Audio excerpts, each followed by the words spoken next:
Hace un par de días, la justicia revocó el sobreseimiento que había beneficiado a la actual vicepresidenta Cristina Fernández en una causa que se le investigaba. Bueno, en definitiva fue un fallo extraño porque ni siquiera se llegó a la instancia del juicio, ¿no? Por la conocida causa de los hoteles. Estamos en comunicación con la posibilidad de dialogar y analizar esta definición de la justicia con quien impulsó esta investigación, la diputada Margarita Stolbizer. Tiene la amabilidad de atendernos. Hola Margarita, ¿cómo estás? Es un chalet, la saludamos. Hola, ¿cómo les va? Gracias por la comunicación. Bueno, le consulto cuál es su opinión al respecto de esta medida de la justicia, de revisar eso que fue, como decía, extraño, ¿no? Sobreseer sin siquiera llegar a la instancia de juicio. Sí, exactamente. Primero, creo que hay que entender que siempre los procesos judiciales, cualquiera sea el imputado, cualquiera sea el delito, terminan de manera natural en el juicio oral y público, que es el momento en el que el acusado tiene la posibilidad de ejercer su derecho de defensa para demostrar que es inocente, y el acusador tiene la posibilidad de presentar las pruebas de lo que está acusando, digamos. Ese es el modo normal. Aquí se decidió hace 2 años por parte del Tribunal Oral Federal 5 cerrar la causa, dictar el sobreseimiento, por lo tanto no permitió impulsar ni la inocencia, digamos, a través de la defensa, ni la acusación tampoco. Una medida que solamente el Código acepta de manera muy excepcional, como podría ser el caso de que el imputado se muere, entonces lógicamente tiene que cerrar la causa, o se encuentra que el responsable del delito es otro, entonces cierra la causa, pero no así.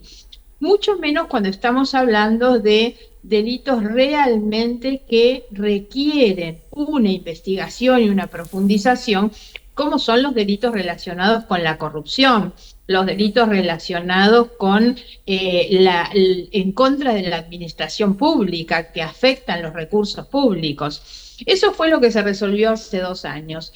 A mí siempre me preocupa, y por eso también lo marco, la demora que tiene el funcionamiento de nuestro sistema judicial. La denuncia que yo presenté por la causa OTESUR fue en el año 2014, cuando Cristina Fernández era presidenta.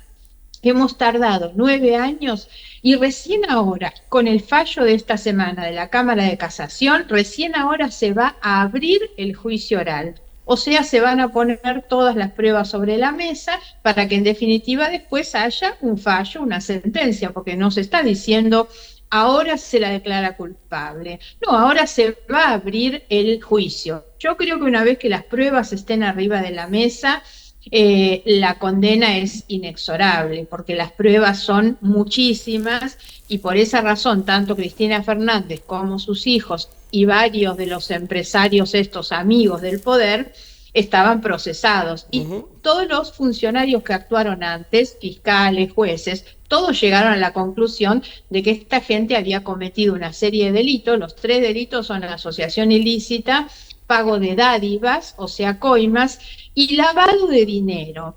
El delito de lavado de dinero es el que se comete cuando hay un delito previo, se llama el delito precedente, que genera plata sucia. En este caso esos son los delitos de corrupción que se investigan en otras causas. Eso genera un dinero que viene sucio, entonces a través del delito de las maniobras de lavado de dinero se lo limpia cuando se lo aleja del origen ilegal para justamente darle apariencia de legalidad. Eso se hacía en la causa OTESUR a través de el alquiler de las habitaciones de hotel de la señora Cristina Fernández de Kirchner, o a través del alquiler de inmuebles también de la familia Kirchner.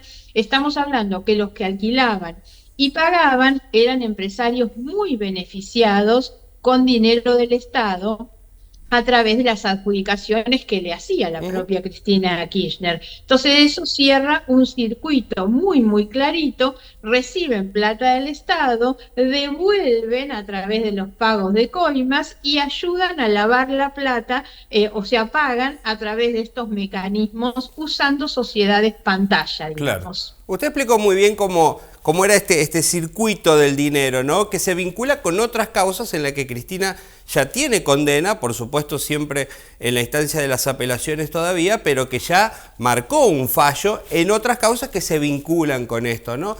Lo que usted también advirtió en el momento de la denuncia es casi lo simple que parecía, o algunas cuestiones anecdóticas del funcionamiento de los hoteles que evidenciaban el acto corrupto, si se quiere, ¿no? Sí, en realidad lo que yo cuento siempre que fue lo que me disparó a mí en esa investigación, en los años 2012-2013 se miraba mucho el crecimiento que tenía el Sí. patrimonio de Cristina Kirchner en realidad. Y siempre todos caían en eso, cuánto aumentaba año tras año. Yo empecé a mirar la declaración jurada de ella y ya no mirar cómo crecía el patrimonio, sino de dónde, qué era lo que ella estaba declarando como parte de su patrimonio que hacía que se incrementara tanto su fortuna. Y ahí encuentro que ella declara ser titular de estas sociedades. Otesur, entonces yo me meto a ver qué era Otesur. Y ahí compruebo que Otesur era una sociedad que no presentaba balances, no Ujú. llevaba libros de contabilidad, no actualizaba directorio, no pagaba las tasas de la inspección de justicia, estábamos hablando de la sociedad de la presidenta de la Ujú. nación, y tenía un domicilio falso. Entonces yo hago la primera denuncia incluso contra los funcionarios de la inspección de justicia que teniendo que investigar, no investigaban, digamos, era claramente una complicidad con el poder.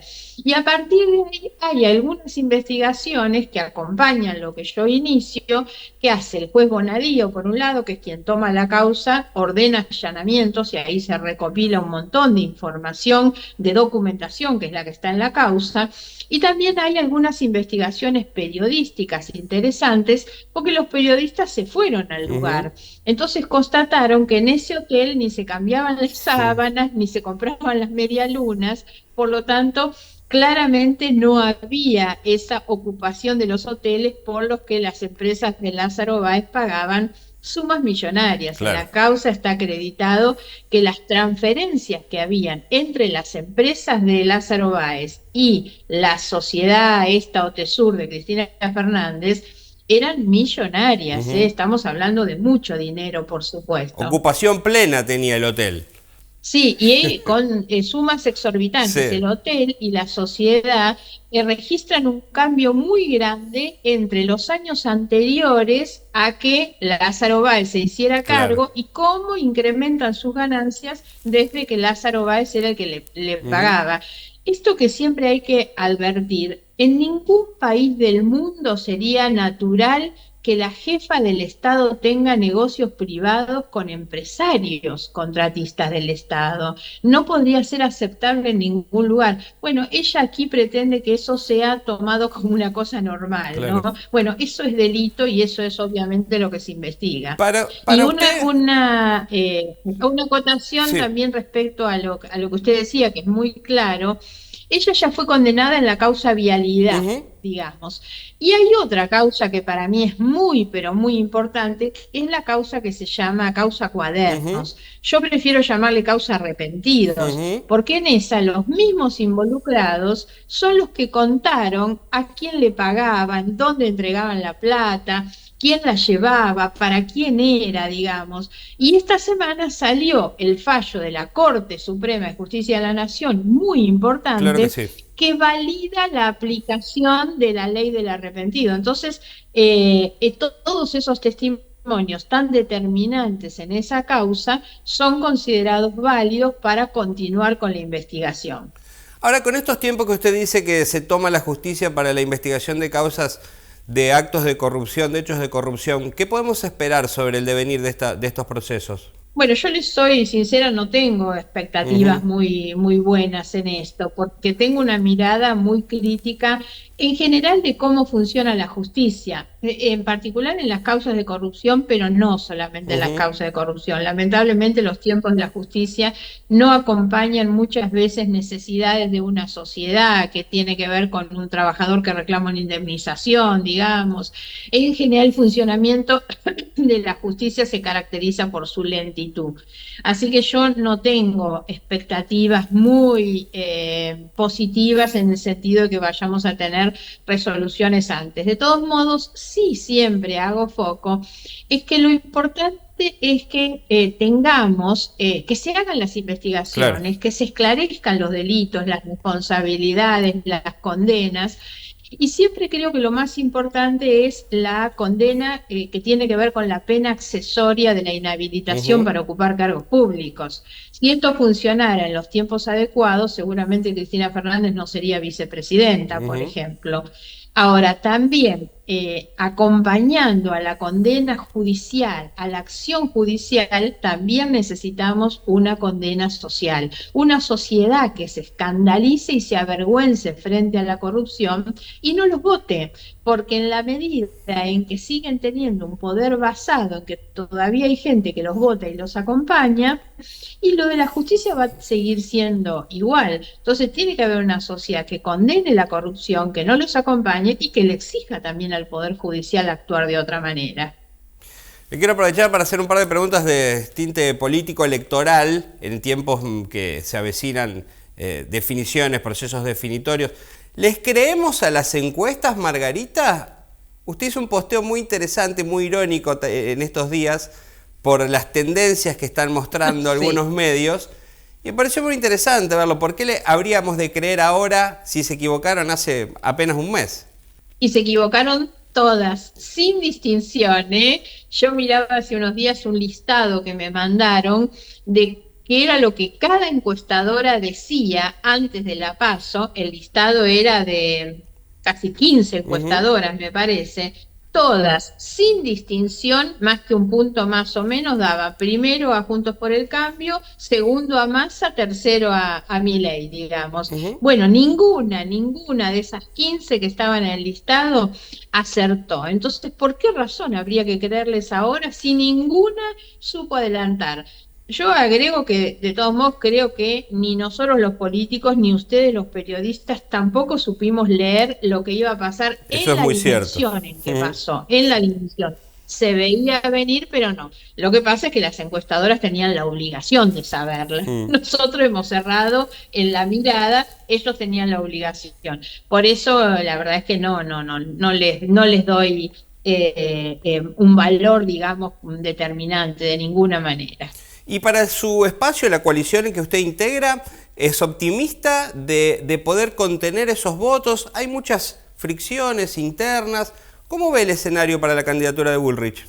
No, en lo interno nosotros hemos acomodado perfectamente, con mucha tranquilidad, lo que había sido la PASO. Todos han reconocido o hemos reconocido que la PASO fue un error, que nunca se debió haber dado una interna en la forma en que se dio, con enfrentamientos tan explícitos, Ujú. digamos. Creo que no ha estado bien. Creo que eso no nos ha hecho bien, por supuesto, en la pelea, por algo Juntos por el Cambio, que hace un año atrás era un candidato seguro a ganar la elección y se creía incluso que la PASO era un simple trámite y que el que ganaba la PASO estaba posicionado inmediatamente para ganar la elección general. Todo eso cambió y yo creo que cambió por errores propios, por supuesto, no podemos dejar de admitirlo. Todo eso está bastante ordenado, entre otras cosas por las conversaciones y las estrategias que se han dado internamente para acomodarlo, pero además porque lo que tenemos afuera es realmente un espanto y a nosotros, soy sincera, nos une en este momento no solo Mm. el amor, sino el espanto, porque yo creo que continuar con un gobierno como el que tenemos, con el desastre que nos están dejando en materia económica, la degradación institucional que tenemos, el aislamiento internacional, realmente el gobierno es un desastre por donde lo miremos.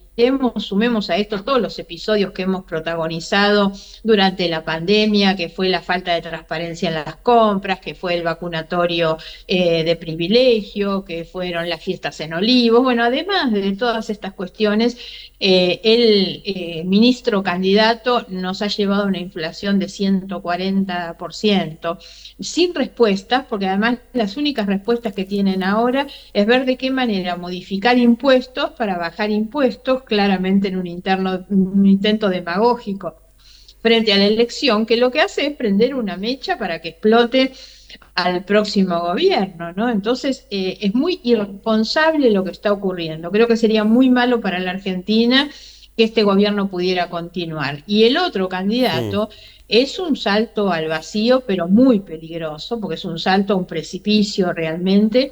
es un hombre que ha demostrado que expresa una forma de ejercicio de la política violenta y que está dispuesto a arrasar con lo que han sido para todos los argentinos nuestros consensos básicos democráticos de 40 años de democracia, que este hombre no está dispuesto a respetar, a alguien que no tiene voluntad de dialogar y que además ni siquiera va a tener la fuerza suficiente como para poder gobernar con autoridad, que es lo que la Argentina necesita, porque no va a tener ni poder político en las provincias ni en el Congreso de la Nación, y eso es necesario.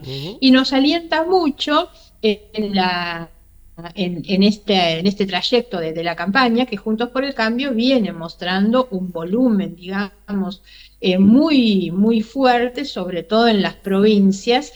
Hoy estamos en condiciones de llegar al fin de año con 10 provincias por lo menos gobernadas por nuestra coalición, y eso y un importante número de legisladores en el Congreso, y eso significa un respaldo para la futura presidenta muy grande para poder llevar a cabo un plan de gobierno. Creo que a Patricia también la potenció mucho en los últimos días en la incorporación de Melconian y su equipo, porque lo que muestra, y Melconian me parece que es bastante claro en esto, no es hablar de ajustes, porque a la gente que la está pasando tan mal no se le puede hablar de ajuste, sino que al contrario lo que se expresa es un programa, un plan de desarrollo productivo que genere empleo, que la Argentina pueda crecer, porque ese debe ser el objetivo. Y creo que hoy quien mejor lo expresa es justamente el equipo económico que tiene Patricia. Claro, lo que sería realmente muy llamativo es que el votante, el ciudadano argentino, tenga esa dualidad a la hora de elegir el gobernador y el presidente, ¿no? Si es que se confirman estas tendencias de las que hablábamos antes, ¿no? Porque Juntos por el Cambio viene creciendo en el interior con las provincias que usted ha mencionado, ha sumado para la gobernación. Sí, Santa Fe, digamos, es un ejemplo de qué manera con gestos de grandeza, de inteligencia, de generosidad. No fue fácil, pero se terminó constituyendo un frente de frentes que implicó para cada cual que tenía que dejar cosas de lado, porque armar una coalición es eso, las coaliciones no se arman entre los iguales, se arman entre los distintos, pero que están dispuestos a llevar adelante un programa común, un objetivo común. Y ahí se hizo, fue a mi juicio también demasiado fuerte la interna, pero terminó, digamos, acomodando bastante los melones. Hay un liderazgo de Puyaro muy claro a nivel provincial, me parece, y esto creo que potencia toda la coalición, pero sobre todo destaco la inteligencia de haber decidido hacerlo y caminar todos juntos para conseguir el objetivo final principal, que era el objetivo de la provincia. Bueno, tal vez tendríamos que haber pensado un poco con esta amplitud a nivel nacional, y al contrario se fue cerrando demasiado la coalición. Es un gusto dialogar con usted, como siempre, Margarita, y sabe que aquí tiene referentes y amigos de la política y de la vida también que valoran sus palabras cada vez que podemos charlar con usted. Sí, para mí es muy importante, así que les agradezco mucho a través de ustedes, obvio, todo mi saludo y mi afecto para Sunchales, de manera particular a Gonzalo Toselli, su equipo, una persona a la que yo aprecio tanto, y bueno, que además ha dado testimonio en la función pública de los valores que yo creo que tiene que tener un líder político, que es su ejemplaridad en términos de conducta e integridad personal, pero también el compromiso social con su comunidad, y él lo ha sostenido con su gestión, digamos, al mando de la Intendencia. Así que a través de ustedes un abrazo para todos Sunchales y espero estar pronto por ahí a visitarlos. Claro que sí, será bienvenida. Gracias, Margarita, un gusto dialogar con usted. Continuamos en Pulso Local.